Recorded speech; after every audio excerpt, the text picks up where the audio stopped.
Hi, today with Breakfast with Phil, we're going to talk about backpacking and how it's changed in my days in the 80s compared to now. And you're probably noticing I have a modern backpack on my bag. I'm not sure I'd have been a backpacker with this kind of size of a pack. Mine was half the size 30 years ago. I don't know how they wheeled these for so long. Anyway, we'll be having breakfast and I'll get back to you, but I'm going to take this off, it's heavy. Today it's very basic, croissant and coffee. While I'm eating and drinking, let's go to Sophie and learn about the differences between 10 years ago and now.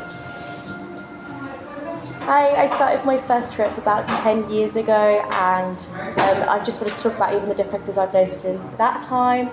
The first one would be around the access to the internet and what you can get off of the internet, recommendations for places to stay, places to visit, access to information around visas, flights, even hostels, trying to find the best hostels and the best places to go. So yeah, the internet has drastically changed the way we travel, and I've noticed that in the last 10 years. So backpacking's history started in the 60s. But let's concentrate more on the 70s, which is what I would call the golden era of backpacking.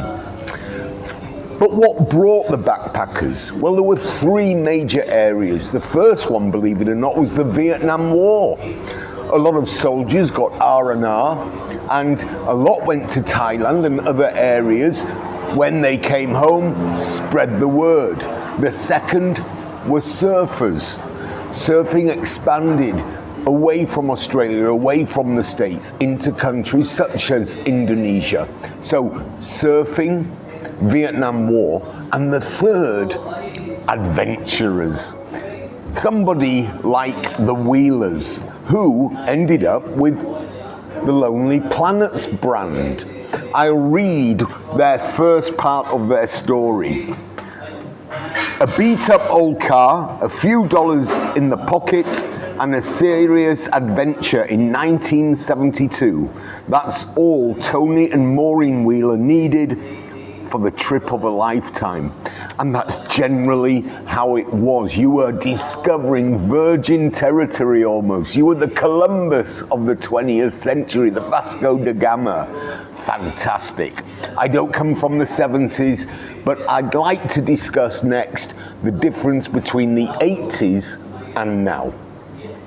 So, as you saw at the beginning of the video, one of the fascinating parts that have changed a lot, backpacks. And I'm going to let Filippo talk. So, come on, Filippo, tell me about backpacks. So there are different variety, like this one is a 40 liter, so you can use it as a carry-on, so that's perfect, so you don't have to check in your luggage. But it's difficult to put all your stuff in this one, so you need to get used to have only the important things, because there are bigger versions. I used to travel with a 70 liter, but each year it was smaller and smaller. And now I just have this one with me. But I think you'd agree, most backpackers have these ones, not these. But this is pretty much the size of the video. This is pretty much the size of the backpack that I used in my travels to America and Australia. Something like this. So one of the huge differences between then and now is knowledge. We didn't lack knowledge in the 80s, but it wasn't as powerful as the knowledge you have with a mobile phone. We depended on two things, really. Number one, the guidebooks. This, of course, is Lonely Planets. This is Southeast Asia on a budget, though it used to be called, if I'm correct, Southeast Asia on a shoestring. I prefer that title. I wish I had my old one. I used to use Southeast Asia on a shoestring. Also, of course, the knowledge of people who were traveling, and that made travelers talk more to each other. We had notice boards. We had advice from each other, something a little lacking for travelers now. Generally, they're too busy on their mobile phone, they're too busy on their laptops to chat to each other. What a shame, chances missed. Am I right or wrong? You're right, okay. Another probably change for the worse, but I don't like to centre on this. At the end of the day, tourist trap, oh, Bali's spoilt, too much tourism. We didn't have those worries 40 years ago because there were very few tourists, and the major tourists would just stay in their 4- or 5-star hotels. So the backpackers could just roam around and do anything without even thinking that there'll be other hordes of tourists. So that was kind of, if I'm honest, yeah, a bit selfishly, you can't go back, but yeah, they were great times for that. Another one would be photography. In my day, there was no such thing as videos, everybody used cameras. So in many ways, the photos I have from my travels are possibly a little bit more precious. They mean a lot to you because they're a physical entity, not Anyway, it's just a small thought there.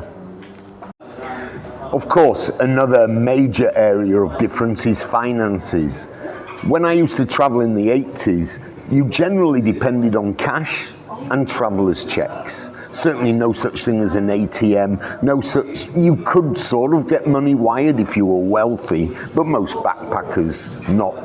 So definitely when it came to finances, you were using cash, hoping it isn't stolen, of course, and traveller's checks, which I actually used a lot in those days. The next one would be food. You couldn't be a picky eater then. If you were vegan, for example, you wouldn't probably find a vegan restaurant. You pretty much ate like the locals. There were no McDonald's when I came to Indonesia at the beginning, and talking of which, I'm gonna tell you a very quick story, my claim to fame.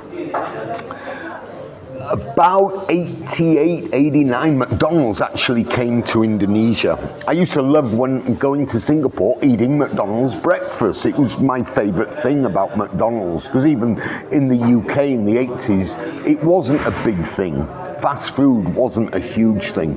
Anyway, bottom line is McDonald's come, and I'm thinking, wow, I'm going to work past McDonald's. I'm going to be able to get a breakfast. And it was the first day of opening. So I go, this is on Tamrin, get there, I'm the first in line, there's 2 of us, and I order, and oh my God, they're not selling breakfast, they're selling just a bloody burger. Anyway, I drink coffee and that was it. I wish I'd kept my receipt. I was the first ever McDonald's customer in Indonesia. Yay! Another huge difference, of course, is transportation. Planes, let's give that example. In the 80s, a plane from Jakarta to Bali was approximately $150 to $200. I could get via bus, via train to Bali for $50,000, which is about $10, $5. The bottom line was, you almost had to go overland in those days. You couldn't use the plane, and it forced you again interact with the locals, be with the locals. Fantastic. Nowadays, of course, Bali has huge choices. You can rent a bike, Gojek, Grab. No such thing in my days. There were a few bike rentals, but it was difficult. I know I got around with these mini buses, not even huge buses. Chickens and farmers and everybody else on the bus. I remember going all the way through Ahmed up to Singaraja. Yeah, amazing times. So, the last couple of things that I noticed compared to before. Number one, as well as our guidebooks, generally everybody had a novel. Fiction, non-fiction. Books were an essential part of backpacking in those days. And the second, possibly one of the greatest things about backpacking in those days, everything was free. My visa was free. For 2 months, Tanah Lot was free. Borobudur was free. Look at the fees now. 400,000, that's $20. sorry, £20 per person just to go to Borobudur. Wow, it's a UNESCO site. Come on, guys. Why are you pricing it out for people? Anyway, that's not for me to say. So what does the future hold for backpacking and backpackers? Well, I'm looking into my crystal ball. Time. Time is of the essence. Unlike in my day, the world is shrinking. Would I want my daughter to backpack in the UK, most of Europe, the USA? Probably not now. Too dangerous. How about Southeast Asia? Oh yeah, still available. Things are getting more expensive. Now's the time. Now's the time. Take off. Get that backpack. Off you go. South America, Southeast Asia, have a fantastic time. Finally, don't forget, I've said it before, English is crucial.